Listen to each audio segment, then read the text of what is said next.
Okay, so I want to talk a bit about Avodat Yom HaKippurim. I promised Shimon I would give this shir, or some version of it at some point. Let me just pose the question this way. Right, when you think of Yom Kippur, right, so what is your experience of Yom Kippur? Right, what is most people's experience of Yom Kippur? I think you haven't... Right, so fasting, that for sure, right? Fasting, that's biblical, right? Good, so that's for sure.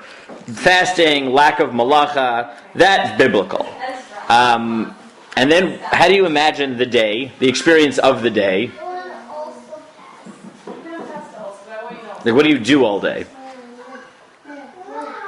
Good, you daven, right? And this is the way people classically think about Yom Kippur. But the truth is that this is not Yom Kippur in its ideal form, in any way, shape, right? Really in any way. The classic Yom Kippur in the time of the Beit HaMikdash was focused almost entirely in the Beit HaMikdash, on the Kohen Gadol, right? And I mention this often in halachic context because I remember the OU did this one year as on their Mythbusters website, whatever, like it's part of their website, their halachic Mythbusters, where they noted that they have this problem convincing people, right? Ari Zivotofsky wrote this.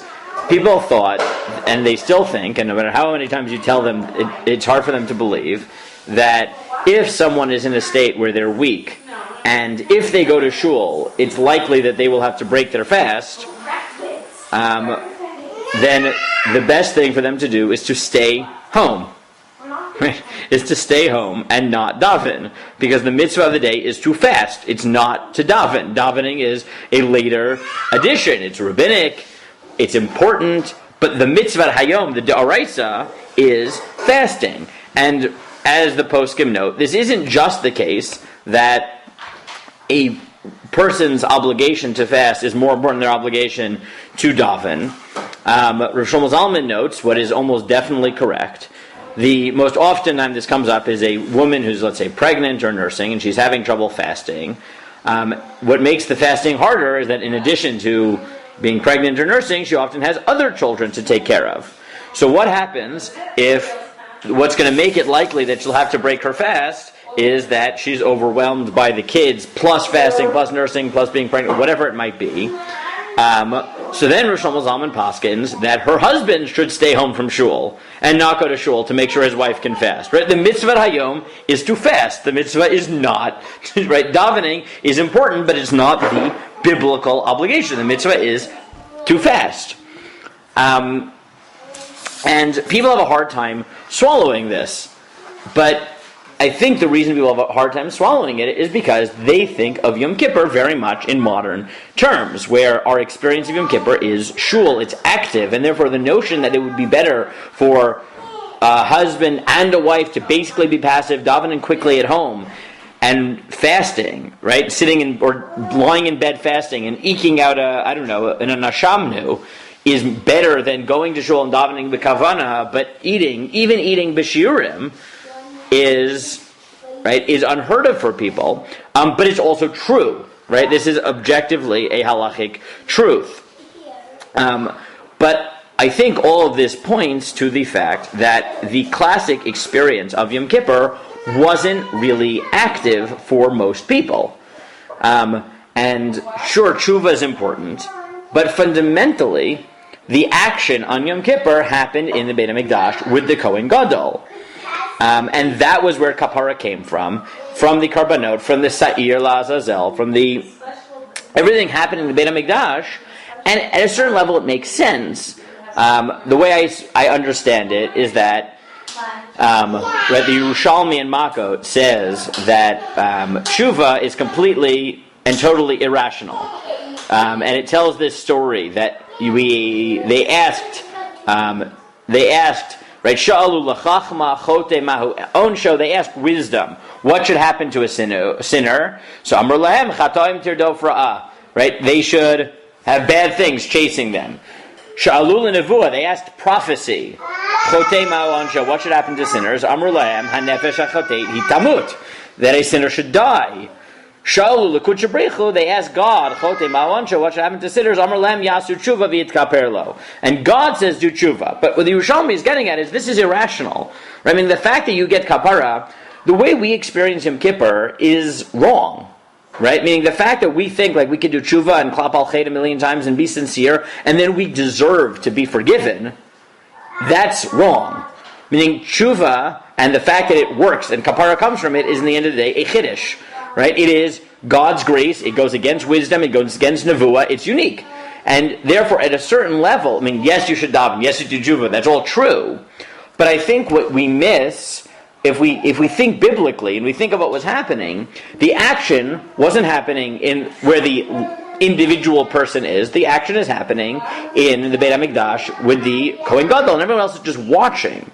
And even again, if you're doing your personal tshuva, I think the fact that you were fundamentally passive in the most important part of the day would help drive home this notion that that tshuva and kapara is a gift from God that doesn't make rational sense. It's a gift from God, right? And at some level, all you can do is like tap into it by being a spectator, by maybe doing your personal tshuva, by not denying the power of Yom Kippur. But what's really going on, right, is not you. It's out of your hands. It's in the Makom HaMikdash. It's right. God is doing it, and you're part of that picture. And for that, right, with that as background, I think that gives a bit of an explanation or a bit of an understanding to why the central part of the day really is Avodat Yom HaKippurim. Right now, this tends to be the part of the davening that people run through the fastest with the least understanding, right? Smack in the middle of Musaf, right? You have this long, detailed description of Avodat Yom HaKippurim, where people have no idea what's going on, and they run through it, and they have no idea, right? The Kohen Gadol goes to the mikvah 5 times, and he brings a karban and says vidui for himself, and then he brings a karban and says vidui for the Kohanim, and then he has a karban and vidui for the Am, and then there's the Sir La'azazel, and there's the Ktoret, and there's the Kriyat HaTorah, and there's the Kohen Gadol is the only one allowed to do any of the avoda. So, and then he's changing clothes. He's changing from white. He's changing to gold. He's changing to white. He's changing to gold. He's going in. He's going around, and they have no idea what's going on. Literally, just have no clue what's going on, and they rush through it, which is ironic because it's clear that was the central experience of Yom Kippur. And if you read the Psukim, right, 90%. Someone asked me on yesterday, what do we read? Right, what did we read in Shul on Yom Kippur? And I just waited for him to figure it out, and he is like, oh, right, we read about the Avodah on Yom Kippur. And then he asked me, why don't we do that on Rosh Hashanah? Why in Rosh Hashanah is the Avodah of Rosh Hashanah only in the maftir and not the entirety? And the answer is, because on Rosh Hashanah it's not a big deal. Rosh Hashanah it's a musaf. Right, it's a few extra karbanot, zeu, done, end of story, right? It's the karbanot of Rosh Chodesh, the karbanot of Rosh Hashanah, but it's not the whole story. That's not true in Yom Kippur. Yom Kippur, the number of psukim devoted to the Avodat Yom Kippurim is the lion's share. It's 90% of the psukim in the Torah about Yom Kippur. Right? There's a few psukim about fasting. That's it. Right? But 90% is about the Kohen Gadol. This is Yom Kippur. So it's a shame that people don't understand at all, right? At all, what's going on. Now, this brings me, though, to, as I said, I'll be a bit more relaxed, and I promised Shimon I would do this part of it. Gavi, I know Shimon's listened to it. Gavi, or Yoshua, have you listened to Yishai Ribo's song on Avodat Yom HaKippurim? Okay, well, before Yom Kippur, you should take a look. It's taken Israel and America bit by storm. Here, I'll send it to you. On 1 second, I can do that, right? I can send it here. Message. There you go. Now, right, Yishai Ribo's song, which again I encourage you to listen to. I really do, but we'll provide some, and literally all the people I know who are like Talmidei Chacham who think about Avodat Yom HaKippurim have commented on it, written articles on it, because it really does capture a lot of it. So, the song does something interesting. It starts by describing the Kohen Gadol, right? That the Kohen Gadol came in and he did the avoda. But then after the first sort of round in the song, it switches gears, and right, it starts with the Kohen Gadol, nameless, doing his avoda, but then it turns around to the perspective of the of the and they're sort of watching it. Right, they're watching it. They see him sprinkling blood, and while the song moves to the description of the right here. Let me read you the words 1 second. Even though, again, I think you should read it because the tune. I'm not usually a big song person, but this happens to have captured it very well.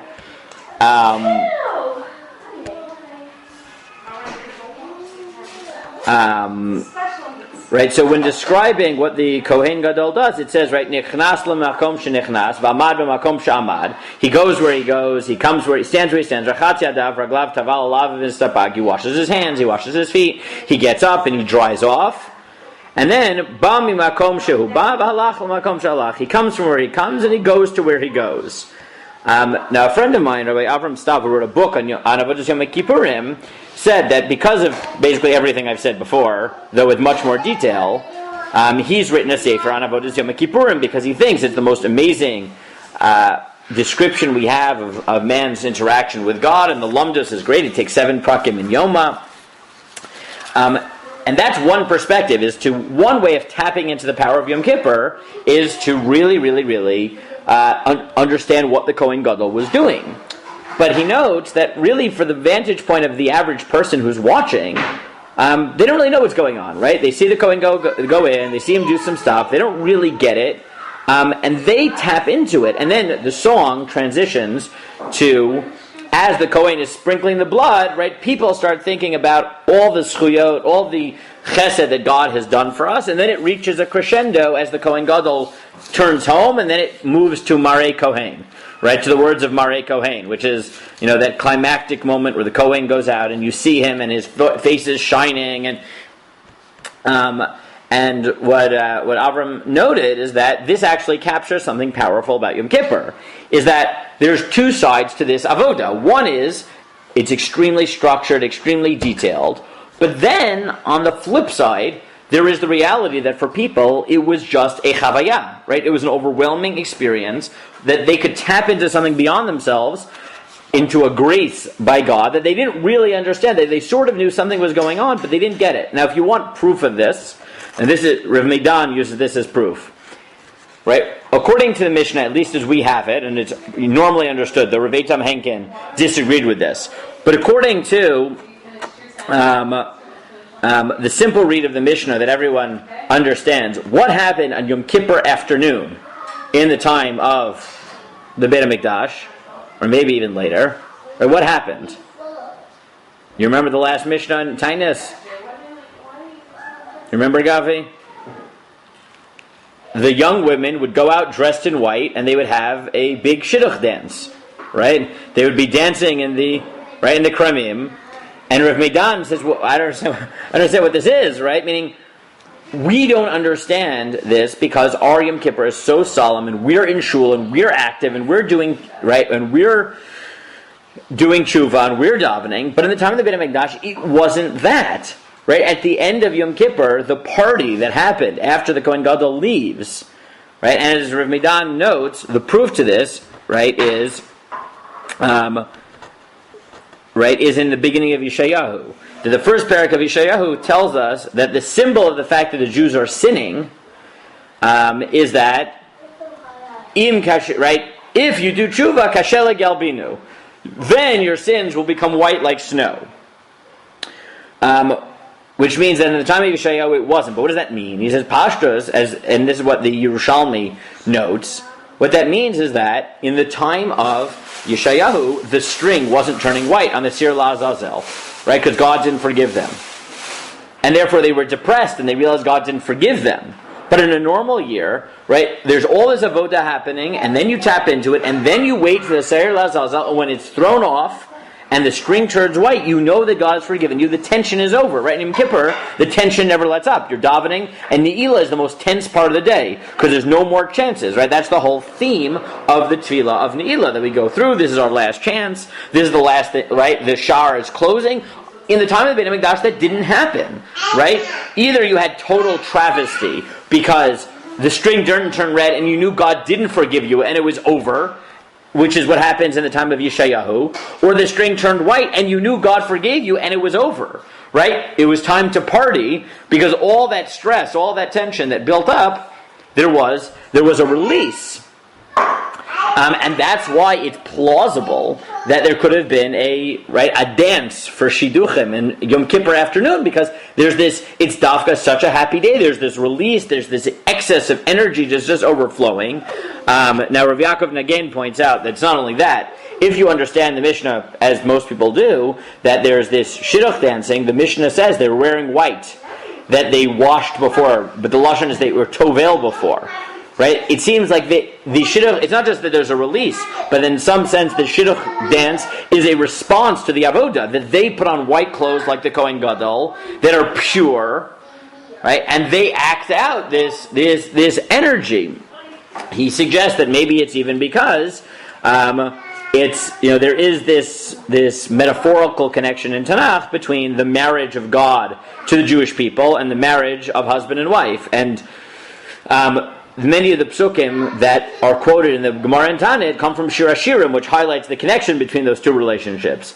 And therefore, the response of the people to Avodat Yom HaKippurim was, once they were forgiven, once they saw the Kohen Gadol go in, succeed, come out in white clothes, throw the Seir Lazazel, or send out the Seir Lazazel, have it thrown off the cliff, and have the string turn white, so then they partake of the Avodat Yom HaKippurim. They put on white, they celebrate human relationships, because they know that the relationship of God to the Jewish people, that metaphorical marriage, is in good condition because God forgave them, right? And that leads to this release that doesn't happen nowadays at all.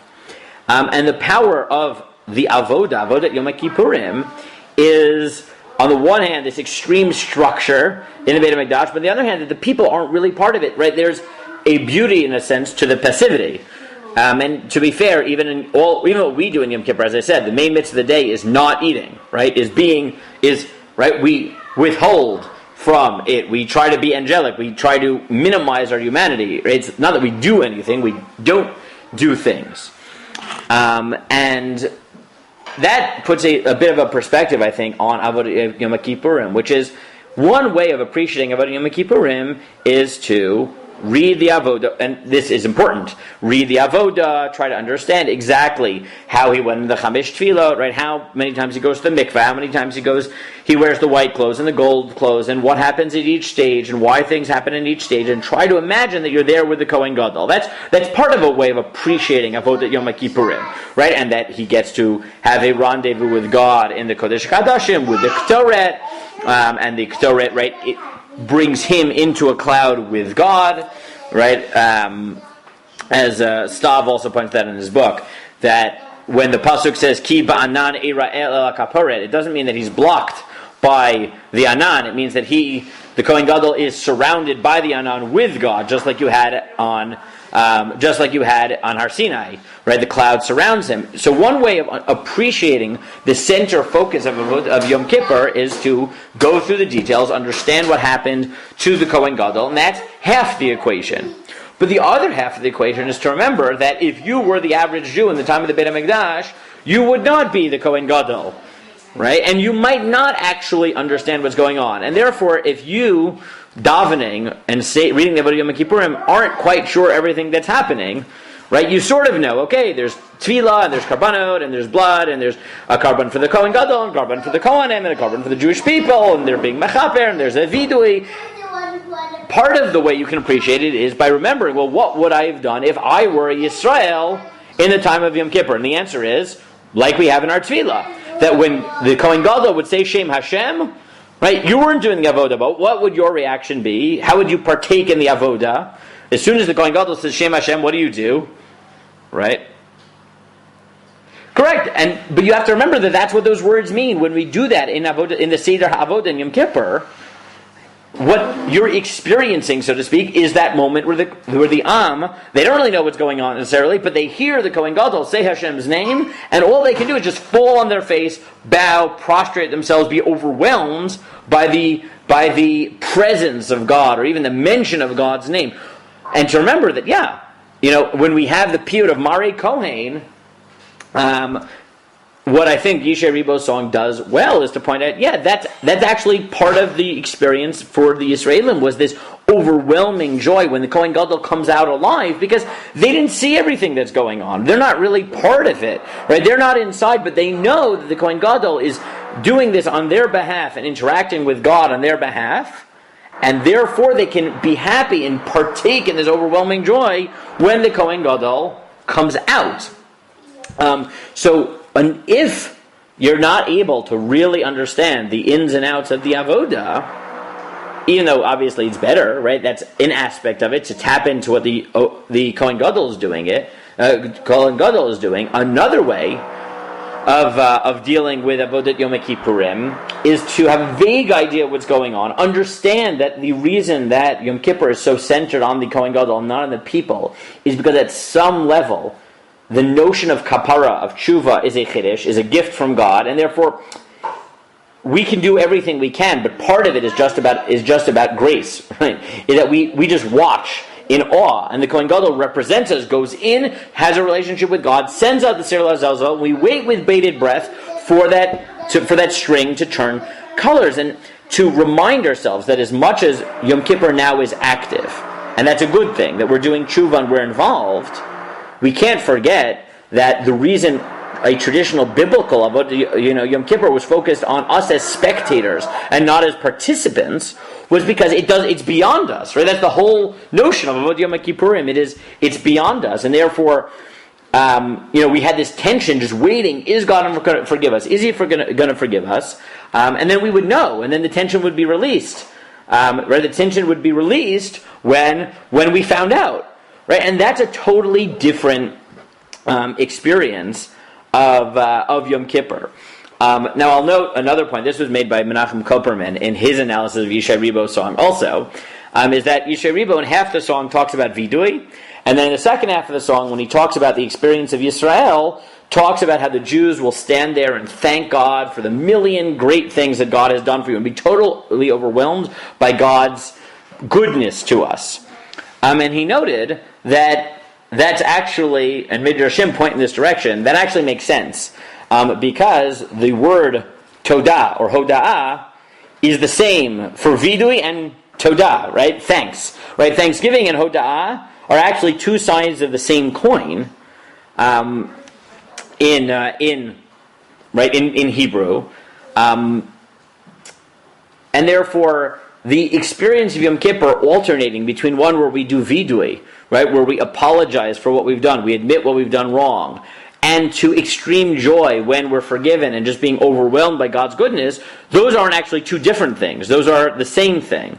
Ray Foreman has a way of putting this, which I like, which is that the shoresh of todah in Hebrew doesn't mean thanks or apologizing or confessing. It means acknowledging a imbalance in a relationship and trying to fix it. One way you do that is if you've done something negative, so the way you try to fix the relationship or bring balance to the relationship is through vidui, is acknowledging what you did was wrong and trying to repair the negative. But the other is that when someone does something good for you, you can't really repay them. But by being modeh, by acknowledging that there's now an imbalance, that you owe them gratitude, right? That also sort of balances it, because you at least are acknowledging the imbalance in the relationship. And those are the two sides. And in the song, you'll see that and I really do encourage you to take the 5 minutes to listen to it. These are the two aspects of Yom Kippur that he mixes and matches. Right? That first we're overwhelmed by that tension, watching the blood being sprinkled with the vidui, and recognizing that we've done wrong, and the Kohen Gadol is doing vidui on our behalf, and that we need to be better, and that's one way of fixing our relationship with God. And then, once the Kohen Gadol leaves, and we're forgiven, to recognize there's now a new imbalance in our relationship, is we don't really deserve all this schut, and all we can do is really just celebrate and thank God for the schut of being in this relationship in the way that we are. And that's, again, I think the two parts of what's going on. So, again, these aren't like fully worked out thoughts. These are some of my, just sort of ruminations on the nature of Yom Kippur and the nature of Avodas Yom HaKippurim. And like I said, this, what I think has been interesting for Elul about this song by Yishay Ribo is that you've had several people give shiurim or write serious articles on it, because it's really hard for most people to tap into the Avodah and understand what a biblical Yom Kippur looked like. So you have Avram Stav, who wrote a book on Avodah Yom Kippur, and wrote a long post analyzing this. Just yesterday, Shira and Aaron Kohler wrote an article on the Lehr House with a source sheet that goes along with it, analyzing the what we learn from this song and what the perspective is that it's offering on the avodah, and I think taking a few minutes to, again, I'm not usually a music person, but I do think that music have done well, where there's an attempt to interpret both musically and with the words, right, lyrically, an experience that's hard to capture. That's actually a thoughtful work of art, which is using different medium to convey meaning. And I think it's been interesting watching people try to parse the unique experience of a biblical Yom Kippur by listening to this song and noticing that thought went into it to try to analyze that experience. But again, I think some of the key insights to take away are that the biblical Yom Kippur was so different than ours, right? It wasn't active. We were very much passive. We were very much acknowledging that we're not really part of this. That even if we're doing tshuva, the fact that God is going to forgive us and maintain a relationship with us, even after we've made mistakes, is an act of grace, as a gift from God. And therefore, at some level, all we can do is watch the Yom Kippur with watch the Kohen Gadol Yom Kippur with bated breath. Know that to build that relationship takes a lot of effort in the Beit HaMikdash, but we're not so much part of it.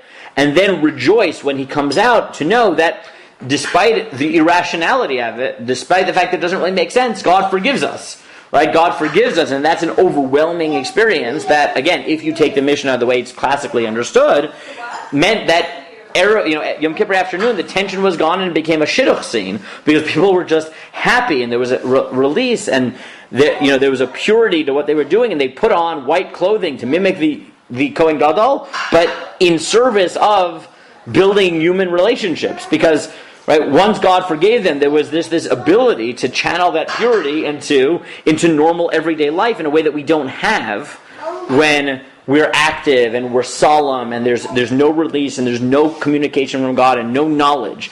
And it also it helps you understand the end of the Seder HaAvodah on Yom Kippur, where we add in our tefillah, which obviously the Kohen Gadol didn't, which is, and now we have none of this. Right? That all of this that used to happen, that used to make it that Yom Kippur was magical, we don't have. Right? Now it's all up to us, which it once wasn't.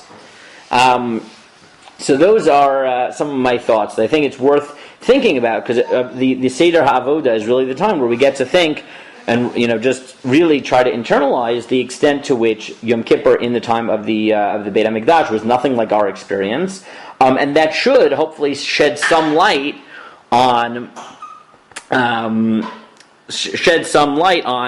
what we're missing in our current Yom Kippur, and how we can integrate, even though into our Yom Kippur, which is meaningful in its own way, but to integrate the uniqueness of the Mikdash one, which was focused on avoda, which with us being passive rather than active, to try to integrate those insights. I think it's also important and gives a little bit more meaning to that central section of the Musaf, where we focus totally on the Avodat Yom HaKippurim, the Avodat Yom HaKippurim of the Kohen Gadol.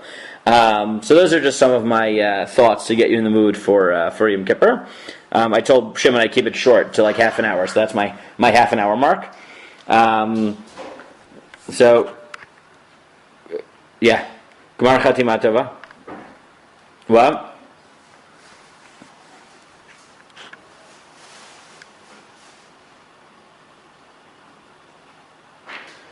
At some level, maybe, right? Yeah, that the Ramban works well with this, right? The Ramban's notion that a karban, right, that a karban is us throwing blood on the mizbeach to acknowledge that really it should be us, right? Not that this is just, really you should just be davening, but like, what can I do? I need to wean you off of a desara, which is the Rambam. You're right, the Ramban, which is just like, at some level, karbanot are all about this recognition, right? That really I should be giving more than I have. I should be giving up my life, right? I can't. God lets me bring karbanot. He lets. Yeah, I think that's a good.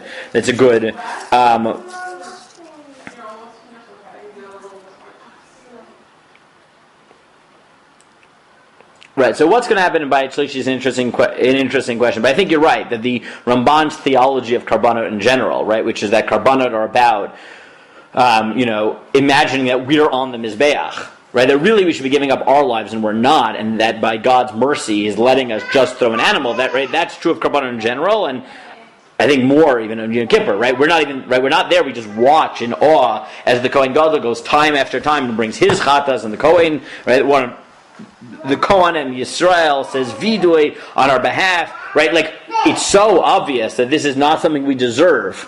Right, Right, the Kohen Gadol is just doing it over and over on our behalf, like that it's just out of our hands, and that I think you're right. Right, on Yom Kippur, what the Ramban says in general about karbanot is just so true about karbanot on Yom Kippur. I think that's right. Now, I mean, part of it is that on Yom Kippur, it's not just normally a Yisrael can't do it, but a Kohen can do it. So there's already some distance. On Yom Kippur, the halacha is that only the Kohen Gadol can enter in Bachlal. Or the Kohen Gadol is the only one who can do any avodah. It's the notion that it's out of our hands is so pronounced because no Kohen can come in. And then at the highlight of the moment, right, really the climactic moment in terms of relationship with God, which is the Ketoret, the pasuk, right, there's a unique halacha, which is that there can be, right, that bevo Aaron al Kodesh, when Aaron goes in the Kodesh, there cannot be kol adam, there cannot be a single person in the in the area, right? It has to be totally empty. Like we are out of it. The Yerushalmi is so bothered by this, right? The Yerushalmi assumes, in Yerushalmi and the Midrashei Eretz Yisrael, they assume that maybe even the Malachim aren't allowed in then. And in one very radical midrash, it asks, well, if no one's allowed in if no one is allowed into the area when the Kohen Gadol is going in, no human being can go in. Then how can the Kohen Gadol himself go in? He is human. And in one of the midrashic versions, it says, no, it's not. When the Kohen Gadol goes into the Kodesh Kadashim, he's transformed into an angel. Because literally no human, including the Kohen Gadol, is allowed to be present at the moment when the Ketoret is brought, right? In order for him to even be there, he has to transform into an angel because no human being, zero, not one, right? Not no one but him, right? No one can be there. It has to be absolutely God and his angels, and human beings are out. And if a Kohen goes in, he's transformed. But like humanity is totally passive in this experience, and all they can do is watch in awe. Right, that's like the most extreme version as found in this midrash. But I think you're right. Right, this is a basically intensification of the Ramban's general theology about karbanot. Okay. Anyways, those are some thoughts that I hope at least get you thinking of Avodat Yom HaKippurim. Like I said, I would suggest you take 5 minutes, listen to the song, and try to notice what he's doing and get in the mood of Yom Kippur. But in the meantime, a Gemar Chatima Tova. Enjoy Yom Kippur in yeshiva, and enjoy Sukkot if I don't see you or talk to you before then. I'll see you guys later. Shimon, you'll send me your Dvar Torah, and I'll. Okay, fine. So I'll expect to talk to you soon then. Okay, fine. Okay, Gmar Chatima Tova, guys. Okay, bye-bye.